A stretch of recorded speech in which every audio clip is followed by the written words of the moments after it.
Sveiki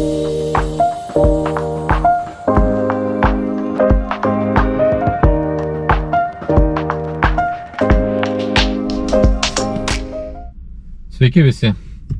Šiandien ne veltui pradedam iš automobilio, nes dabar baiginėjasi atostogų metas, artėja tas laikas, kai visi pradėsim važinėti darbus, mokyklas, darželius ir be abejo tas pats populiariausias metas rugsėjais, kai ieško visi automobilio, kas nori atsinaujinti arba įsigyti naują. Tai tą progą noriu pasidalinti savo daugiau negu 10 metų patirtimi, padedant žmonėms išsirinkti norimą automobilį ir jį nusipirkti arba patikrinti. Tai šią patirtį sudėsime į keletą tokių įrašų, serijų, kur papasakosiu pagrindinius aspektus, į ką svarbu atkreipti dėmesį renkantis automobilį, kaip nusistatyti tinkamai biudžetą, taip pat jeigu patys ieškosite automobilio, kur ieškoti, į ką atkreipti dėmesį ir kokie dar kiti svarbus niuansai laukia jūsų paieškose. Tai nieko labai nelaukiant, aš siūlau patogiai įsitaisyti, tą patį padarysiu ir aš ir perėsim prie pirmos serijos, kurios metu pakalbėsime apie poreikio suformulavimą, tai yra kokio automobilio jūs norite ir ieškosite ir apie tinkamą biudžeto nusistatymą. Tai nuo ko aš norėčiau pradėti, nuo ko prasideda visas pats procesas ir kaip dažniausiai ateina žmonės ir ko nori, tai pastebėjau, kad dažniausiai žmonės nežino, ko nori ir reikia padėti su vienu iš pirminio etapų, kas užima iš tikrųjų nemažai laiko, tai yra nusistatyti, kokio automobilio mes norime ir už kiek mes jį galime įsigyti ir apskritai realu su mūsų turimu biudžetu kažką dabar nusipirkti. Tai žingsniai, nuo kurių pradedu ir aš ir siūlau pradėti jums, yra pirmiausia būtent to poreikio nusistatymas, nes kaip žinote, ten, jeigu susižiūrėsit kur nors skelbimuose, tai tų mašinų ir pagal kainas, ir pagal dydžius, ir pagal viską yra labai daug įvairių. Tai mūsų toks pirmas tikslas yra susisiaurinti paiešką ir nusistatyti būtent, ką mes žiūrime, ko mes norime. Ir čia pradedame mes ne nuo konkretaus modelio, bet pirmiausia nuo dviejų dalykų, tai poreikis ir biudžetas. Tai kas apibrėžia poreikį? Pirmiausia, ką mes turime pasižiūrėti, tai labai aiškiai apsibrėžti, kokio dydžio automobilio mums reikia. Ar mums tiesiog reikia kažkokio tai labai mažo, elementaraus, paprasto automobiliuko važinėti ten tiesiog į darbą ir atgal, ar mums reikia, sakykime, šeimyninio automobilio, kuris bus ilgoms kelionėms naudojamas, ar vėlgi mes ieškom kažkokio automobilio tiesiog pramogai. Tai labai skirtingi dalykai ir nuo čia mes pradedam. Tai apsibrėžiam dydį automobilio. Tada klausimas kitas yra, kur mes daugiausiai važinėsime su tuo automobiliu.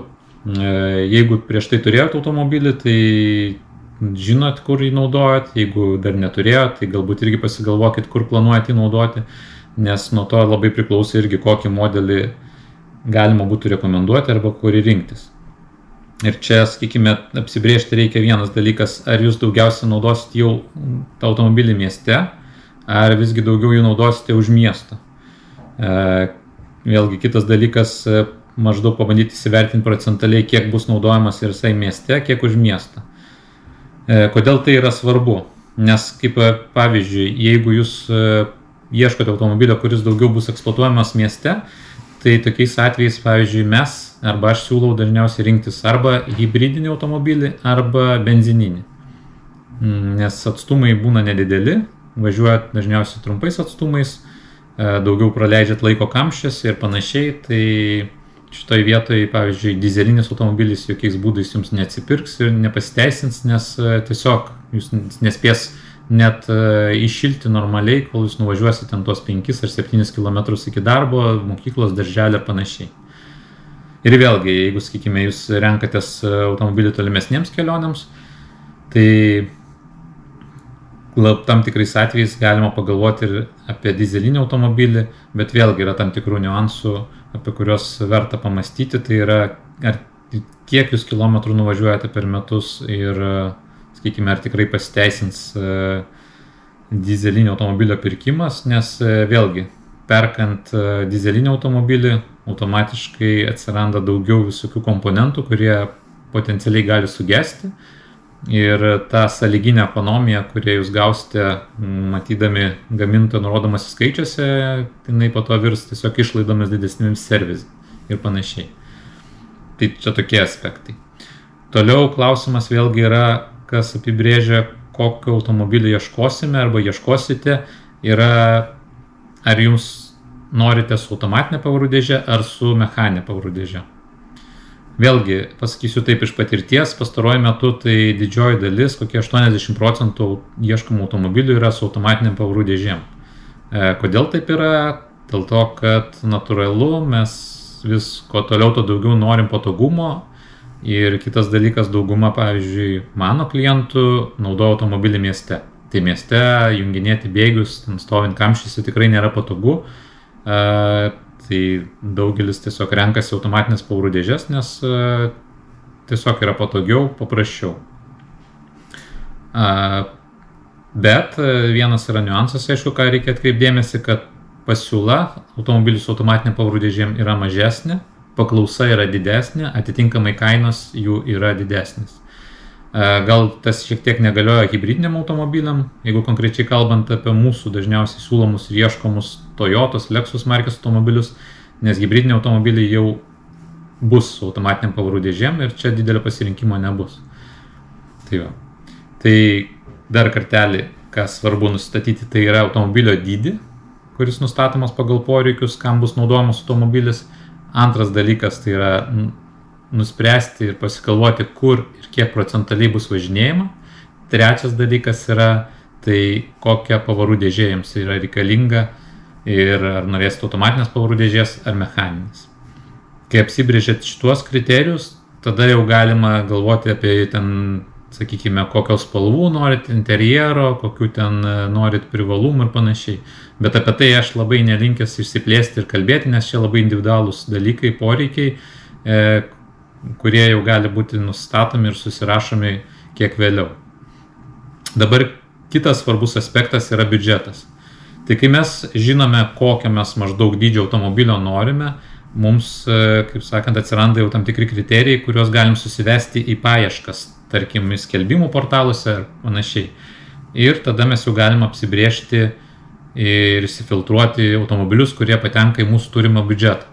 Tai turim pamastyti iš tikrųjų, kokią pinigų sumą mes planuojame skirti mūsų naujam pirkiniui.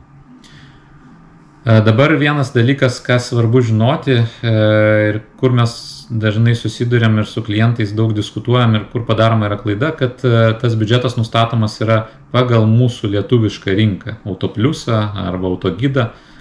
Tai ką aš noriu atkreipti dėmesį, tai kad jeigu pasižiūrėtumėt, pavyzdžiui, tuos pačius automobilius su tom pačiom rydom ir panašiai, kokiame vokiškame automobilių pardavimo portale kaip Mobilė.de ar panašiai, tai pamatysite, kad yra ganėtinai dideli skirtumai, kad tų pačių metų su tom pačiom rydom, tokių pačių komplektacijų automobiliai pas mus Lietuvoje dažnai yra pigesni negu Vokietijoje.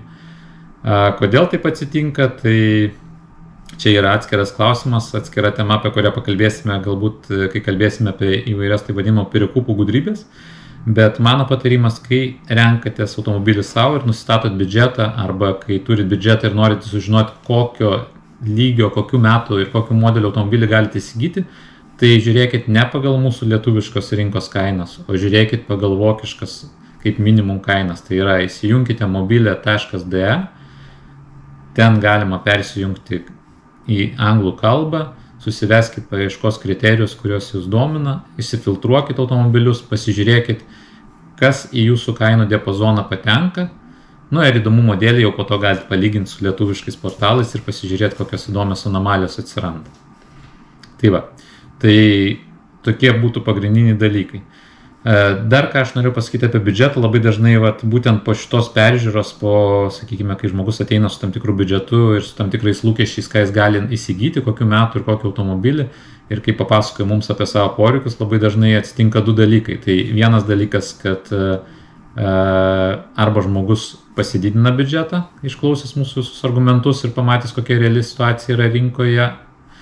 Kitas dalykas gali būti, jeigu biudžeto nėra galimybės didinti, tai tada tiesiog lūkesčiai yra šiek tiek pamažinami arba metų, arba modelio tam tikrų privalumų atžvilgių ir tada susikalibruoja, sakykime, ta turima suma, turimas biudžetas su realybė ir tada mes turim kažkokius jau apibrieštus modelius, ką mes galime ieškoti arba ką jūs galite ieškoti. Tai va tokie va yra namų darbai, ką aš rekomenduočiau kiekvienam pasidaryti ir tada jau galima bus judėti prie kito žingsnio, tai yra jau detaliau žiūrėti, susidėlioti konkrečius modelius, toliau konkrečias modifikacijas, nes kaip žinia, kiekvienas gamintojas, kiekvienas modelis turi labai plačią gamą tiek variklių pasirinkimo, tiek ir, sakykime, tam tikrų modifikacijų, komplektacijų ir panašiai. Ir kaip aš sakau, tai jau detalės, kurios galimos tolimesnėme žingsnėje, kai mes žinom savo aiškiai poreikį įvardintą ir žinom biudžetą, kokį mes galim skirti. Dar vienas svarbus dalykas apie biudžetą pabaigai, tai yra, kad svarbu žinoti, ar jūs planuojate pirkti iš savų lėšų tiesiog, tai yra tai, kad turit sąskaitoj, ar planuojat leasingą, pirkti automobilį. Nes vėlgi, priklausomai nuo leasingo bendrovės, sakykime, ar tai yra bankų leasingas, ar tai yra greitieji kreditai ar panašiai, labai skiriasi sąlygos. Nes jeigu norite gauti geresnėm sąlygom leasingą, tai reiškia kreipsitės, turėsit greičiausiai į didžiuosius bankus, o didieji bankai priklausomai nuo kiekvieno to banko turi savo reikalavimus, bet toks apibendrintas dalykas, kad dažniausiai leasingo pabaigoj tos automobilis neturi būti senesnis negu 10-12 metų. Tai reiškia, kad jūs imdami paskolą iš banko arba leasinguodami automobilį esate įrėminti į tam tikrų metų diapazoną. Tai va čia vėlgi tas apribos jūs nuo pirkimo senesnių metų automobilių ir vėlgi matysit konkrečiai, koks tada jūsų gali būti biudžetas, jeigu jūs neturit nusistatę tokį išankstinio biudžeto ir šiek tiek esat pasimetę, kokią čia sumą pinigų skirti tam pirkiniui. Ir dar toks visai pabaigai apie biudžetą pastebėjimas, kad nedarykite tokios klaidos, tai yra nepirkite automobilių už tą maksimalią sumą, kurią esat nusimatę pirkiniui. Nebent jau esat iš anksto nusimatę rezervą, nes nesvarbu, kokių metų, kokios būklės automobilį nusipirksit, vis tiek atsiras tam tikrų išlaidų. Kaip pavyzdžiui, dažniausiai parduodami automobiliai reikalauja kažkokio aptarnavimo, ten tepalų filtrų keitimo, tai nėra kaip ir tokie kažkokie gedimai, bet tiesiog einamieji aptarnavimai, remontai. Tai jums svarbu yra turėti kažkokį tai rezervą. Rekomendacija būtų bent 5 procentus nuo sumos. Tarkim, jeigu perkat automobilį už 10 000, tai bent 500 eurų pradžiai turėti rezervę. Arba jeigu turite iš viso 10 000, tai ieškoti automobilio nuo 9 iki 9,5 tūkstančių, nes vis tiek turėsit bent jau einamiesiam aptarnavimam investuoti. Kitas dalykas - draudimai, registracija automobilio, vėlgi sezoninės padangos, ar tai yra žieminės, vasarinės nėra, tai irgi bus papildomas išlaidos prie automobilio kainos. Tai šitoj vietoj tikrai nesuklyskite ir įsivertinkite ir turėkite tą rezervą, kad po to nereikėtų, kaip sakant, statyti automobilį ir laukti, kol prikapsės ten tų pinigėlių, kad galėtumėte įsigyti ar ten padangas, ar draudimą, ar dar kažką. Tai pradžiai būtų tiek, tokie namų darbai, o toliau keliausim jau kitose įrašuose prie tolimesnių žingsnių, kaip parinkti ir kaip nesuklysti renkantis automobilį.